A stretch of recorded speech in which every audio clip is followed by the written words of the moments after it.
E ele é vingativo, né? Quem? O Renato, ele tomou de 5, mas depois ele destruiu o Flamengo.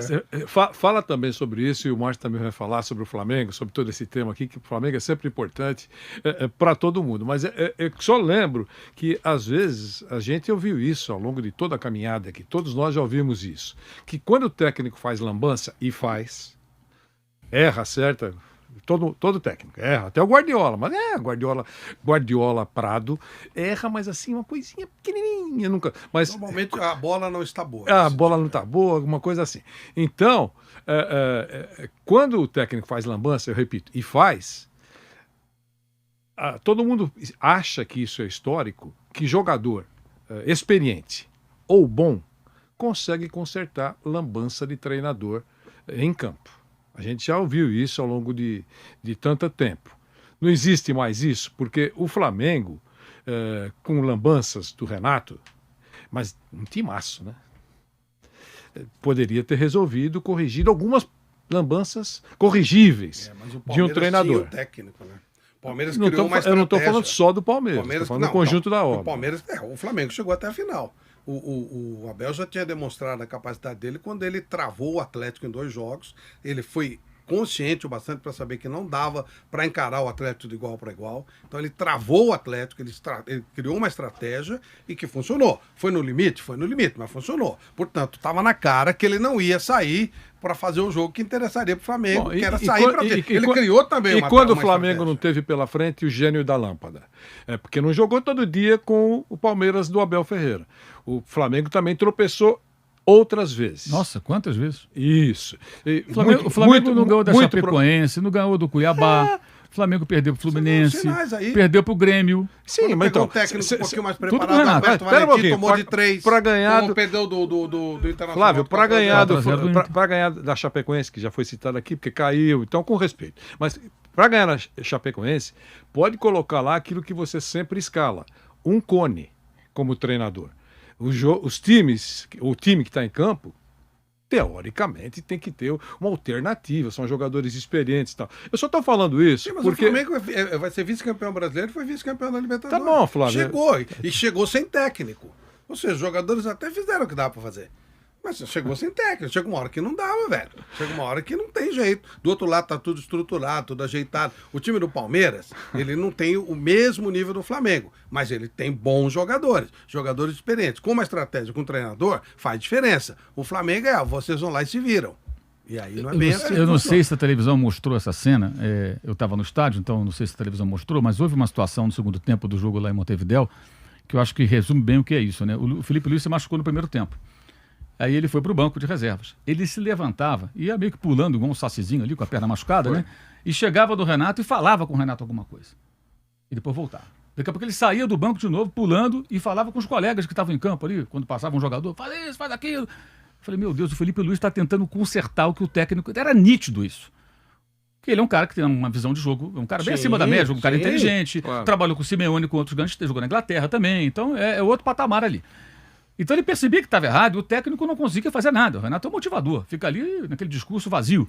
E ele tentava corrigir. Para mim, isso assim, 2 momentos que simbolizam a bagunça do Flamengo. É esse e um aos 8 minutos de jogo. O Davi Luiz caminha com a bola, estava 1-0 Palmeiras, e não tem para que passar. E aí ele arranca com a bola. A pessoa, o Davi Luiz quer resolver sozinho? Sim, mas pelo menos ele tem iniciativa, porque não tem ninguém para passar a bola. Ou seja, literalmente o Renato, ele acabou com o Flamengo. E o gol da vitória do Palmeiras surge também da bagunça, porque o Andrés não é o homem da saída de bola. A saída de bola era Davi Luiz, com o lateral abrindo, saindo em 3, ou o Arão. Por que estava o Andrés ali? Porque já estava uma avacalhação. Então qualquer um se apresenta. E aí o rapaz escorrega, perde a bola. Sim. Acho que ele também foi displicente. Acho que ele comete uma falha grave, na minha opinião. Claro. Que um jogador no nível dele não pode cometer. Mas ele não era nem para estar ali. Tivesse ali o Jesus, ou o Ceni, ou até o Domenech, não seria o Andrés ali. Mas com o Renato virou uma bagunça. Então, assim, alguém, é que nem pelada, né? Alguém se apresenta para começar a jogada. Vai você, agora vou eu. Não, depois vai o outro aqui, eu tô cansado, deixa eu beber uma água. Parecia isso. Parece exagero, mas é a realidade. O time virou uma bagunça. Porque o Renato Gaúcho não é um cara qualificado para um confronto desse, para comandar um time desse. E o Palmeiras, por outro lado, se preparando. Tudo tinha lógica. A gente sabia perfeitamente, só acompanhando um pouquinho e vendo, quando o Palmeiras treinou contra o São Paulo, Ele faz o treino contra o São Paulo com o Luiz Adriano, ele não rolou. O Luiz Adriano é descartado no jogo do São Paulo. Depois ele faz um jogo com o time completo e depois ele faz jogo contra o Atlético. E ali ele coloca o Wesley, que vai bem, ele coloca o Daverson, que ajuda bem no jogo. E aí ficou muito claro que ele já tinha feito isso às vésperas da final, da primeira final com o Breno Lopes. Contra o Santos ele fez com o Breno Lopes. Que foi o cara que jogou bem naquela partida anterior. Então tava na cara que ele ia usar esses caras. Tanto que o primeiro cara que ele coloca é o Wesley, que foi o melhor jogador da partida anterior. Aquilo tinha uma lógica. Enquanto o Flamengo estava uma bagunça, o Palmeiras, ele estava preparado. Ele tinha um sistema. Poderia perder o jogo? Claro que poderia perder. Mas ele sabia o que fazer. O Daverson, eu conversei com ele essa semana bastante, ele sabia exatamente o que ele tinha que fazer. E ele entra, na hora que ele vai entrar em campo, um jogador do Flamengo, o presepeiro tá aí e tal. Aí ele olha e fala assim, eu vou fazer o gol. Aí o cara fala, quero ver. Aí quando acabou o jogo, ele foi lá, deu um abraço no cara. Então, você é fera pra caramba, você é muito bom e tal, não sei o quê. Ele sabia o que ele ia fazer. Ia saber que o Andrés ia errar? Não.